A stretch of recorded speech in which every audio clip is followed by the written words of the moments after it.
Makanya ikhwani rahimakumullah, kalau kita mau sukses, syaratnya adalah manajemen waktu, disiplin.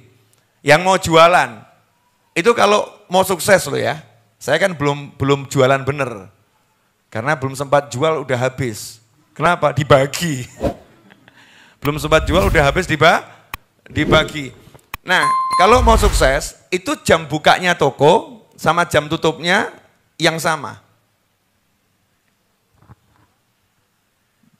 Cek toko-toko yang sukses. Kamu datang jam 7, mau beli. Dia akan ngomong, nanti ya jam 10 bukanya. Betul? Jam 7 mau ngasih duit loh, diterima enggak? Enggak, nanti ya jam 10. Kadang kita gemes, aku harap tuku. Iya kan? Ditolak. Nanti Pak, Mas, Bu, Mbak, jam 10. Enggak akan dilayani.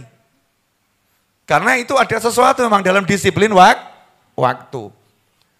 Jam 4 sore tutup, kita jam 4 lewat 1 menit, mau beli, maaf, datang kembali besok. Sebel atau enggak sebel? Sebel. Saya ini mau bayar, ya mohon maaf, toko sudah tutup. Dan justru toko yang model begini nih, yang larisnya luar biasa. Betul atau betul? Kenapa? Karena itu kelihatan kalau yang punya toko disiplin. Mau manage waktunya, mengatur waktunya. Nah kita ini yang beriman, beramal soleh, udah diingatkan seharusnya kita ini bisa mengatur waktu lebih bagus dari siapapun. Tapi kenapa kita nggak bisa mengatur waktu kita? Makanya Imam Ghazali ketika bahas manajemen waktu ini indahnya luar biasa. Kamu harus turut tip ya, mengatur waktumu dari mulai bangun tidur sampai tidur lagi. Jangan kamu seperti kambing yang bangun tidur bergerak semaunya. Nanti kalau ngantuk tidur semaunya. Kalau lapar makan semaunya. Kalau birahi rekam semaunya. Naudzubillah min dzalik. Jangan jadi seperti kambing. Semua ada waktunya. Itu yang diajarkan oleh Rasul Muhammad SAW. Diwariskan kepada para sahabat. Diwariskan kepada para tabi'in. Para aulia wassolihin, para ulama sampai sekarang. Dari mulai Jumat sampai Ahad pagi, ya majelis ini udah mengajarkan cara mengatur waktu, nggak pakai kata-kata, tapi pakai praktek. Ringan atau berat? Ringan toh? Nggak berat ya. Nah nanti kalau udah pulang, kok jadi hilang semua itu ya rasanya? Kok beda ya di rumah ya? Kenapa? Karena kita nggak terapkan ini, seharusnya terapkan di rumah pagi, baca wiridnya, terus coba ngobrol sama orang tua, asyik nanti itu. Tapi taklimnya hilang, nggak hilang, bisa taklim lewat YouTube, atur waktunya, bisa baca kitab. Oh, tapi saya pengen makan berjamaah, ya ajak saja kucingmu berjamaah, gitu aja kok repot.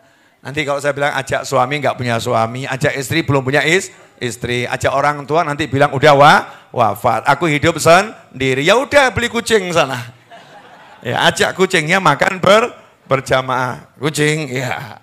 Ajak ngobrol kucingnya, kan menyenangkan juga ya, cukup menyenangkan. Yang penting kita buat itu bisa jadwal hidup kita teratur gitu loh ya. Jadwal hidup kita teratur. Ya itulah manajemen waktu. Makanya orang-orang yang udah biasa mengatur waktunya dengan benar dalam bisnis, ya dalam kerja, itu selalu meeting itu pertemuan terikat dengan waktu.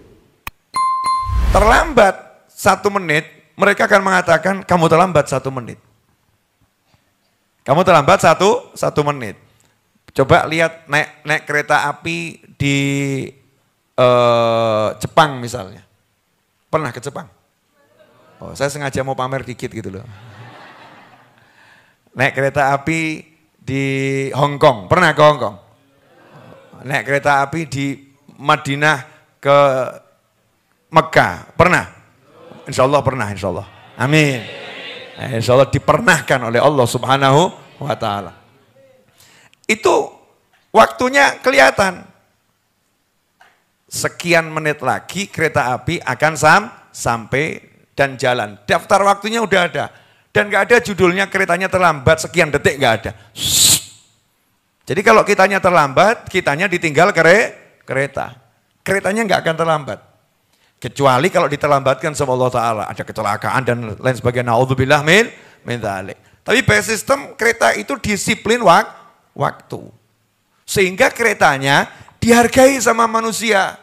Aku harus hargai dia. Aku harus tepat waktu. Kalau tidak nanti aku ditinggal. Kalau tidak aku nih. Itu contoh dari kereta. Maka kalau hidup kita ini disiplin waktu, ya kita akan dihargai oleh jagat raya ini. Jagat raya akan menghargai kita.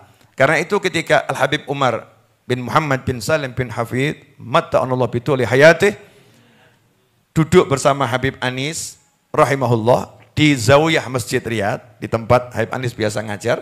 Sampai sekarang tempat itu ada ya. Nah, insya Allah kalau antum punya kesempatan hadir, ikut kajian di sana, qiraah siang, roha, nikmati tempat, itu ada keberkahan. Nah di situ Habib Anis kemudian menjelaskan, kita biasanya kalau hari Rabu baca Ihya Ulumuddin, kalau hari Kamis baca Ihya Ulumuddin, kalau Selasa fikih, kalau Senin Sirah Nabawiyah, kalau Jumat karena Jumatan libur, kalau hari Sabtu tafsir, kalau hari Ahad libur karena pada pergi keluar kota refreshing. Apa kalimatnya Habib Umar bin Hafid?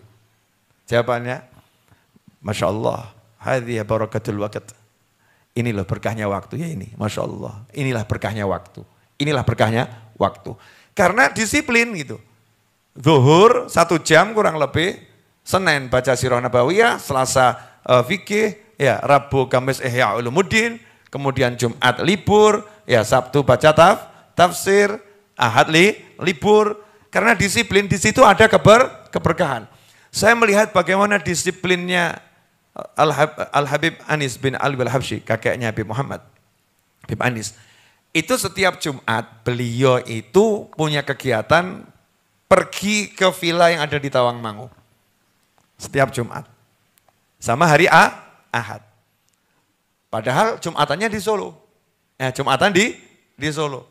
Selesai Jumatan, pulang ke rumah, makan siang. Ya sekitar jam 2 bawa mobil ke Tawangmangu. Duduk di sana, baca kitab sedikit, minum teh. Nanti ba'dal maghrib pulang ke Solo. Dan itu dilakukan terus menerus. Ya dilakukan terus menerus. Disiplin. Setiap pagi, ya jam 10, jam 9, jam 10 pergi ke toko. Pergi ke toko. Untuk apa? Menunggu kalau ada pembeli.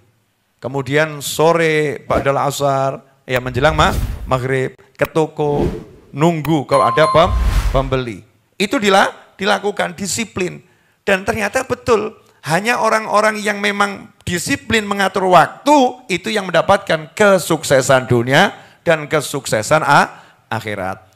Mulai hari ini siap kita, ini saya ngomong ke diri saya sendiri ya, siap kita mengatur ulang waktu kita, siap kita menata ulang hidup kita, siap kita meraih kebahagiaan dunia dan akhirat. Yakin ya, jalankan itu. Sumpek tuh nggak akan sempat tinggal bersamamu. Mampir mungkin. Ya, karena begitu mampir, kamu usir dia dengan sholat zuhur. Begitu mampir, kamu usir dia dengan makan berjamaah. Begitu mampir, kamu usir dia dengan tidur. Begitu mampir, kamu usir dia dengan sholat asar. Begitu mampir, kamu usir dia dengan zikir ba'dal asar menjelang maghrib. Mampir lagi, kamu usir dengan sholat maghrib. Maghrib sampai isya. Sempat tinggal enggak dia? Enggak sempat. Ini enggak, gara-gara sumpek, zuhurnya hilang. Asarnya hilang. Makannya hilang. Sampai hidupnya. Na'udzubillah min dzalik. Karena enggak disiplin. Orang yang udah, mohon maaf, ini contoh terakhir, setelah ini Habib Muhammad, karena saya ada tugas yang harus saya jalankan. Habib Muhammad nanti akan menjelaskan banyak hal insya Allah. Beliau datang jauh-jauh dari Tawangmangu ini. Ya, istri, anak, dan keluarganya ditinggalkan. Ya, ditinggalkan, lagi refreshing, mertuanya ditinggalkan, Masya Allah. Demi santri-santri weekend yang gak jelas ini. Ya, kalau istrinya kan jelas gitu ya, mertuanya kan jelas, anaknya jelas. Kalau kita kan gak jelas ini. Status kan nggak jelas ya Bib ya. Sama-sama cari ilmu. Orang yang diet, Kalau disiplin berhasil nggak? Yang buat orang diet nggak berhasil gara-gara apa? Nggak disiplin. Betul ya? Oke. Godaan itu selalu ada. Orang yang punya kegiatan olahraga pagi, ini sederhana aja. Jogging pagi setengah jam. Itu susah stres itu. Istiqomah loh ya, susah stres dia. Kenapa? Karena begitu mau stres, jam istiqomahnya jogging itu akan mereset otaknya. Bukan saatnya stres, saatnya jogging. Bukan saatnya stres, saatnya jogging. Lah kalau jogging istiqomah aja bisa membuat yang tadinya stres jadi enggak stres, reset otaknya. Lantas bagaimana kalau itu kegiatan yang namanya sholat, zikir, ya cari nafkah. Seharusnya kita cari nafkah itu enggak stres. Kalau itu dijadikan kegiatan yang istiqomah dan disiplin.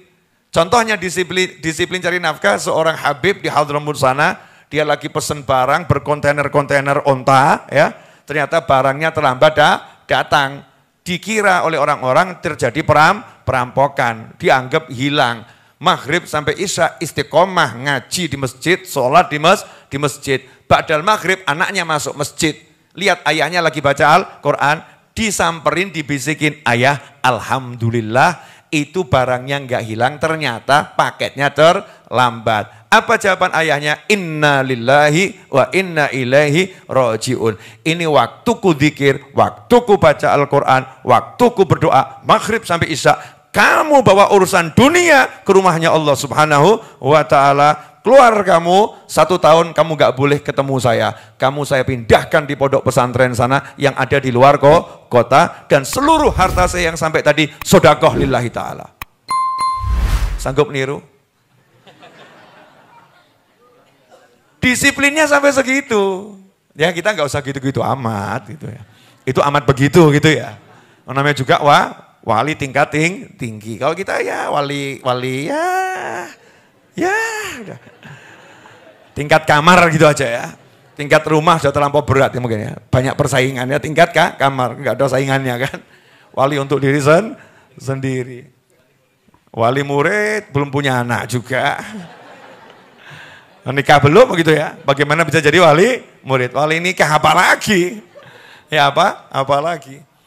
Jadi gitu, disiplin.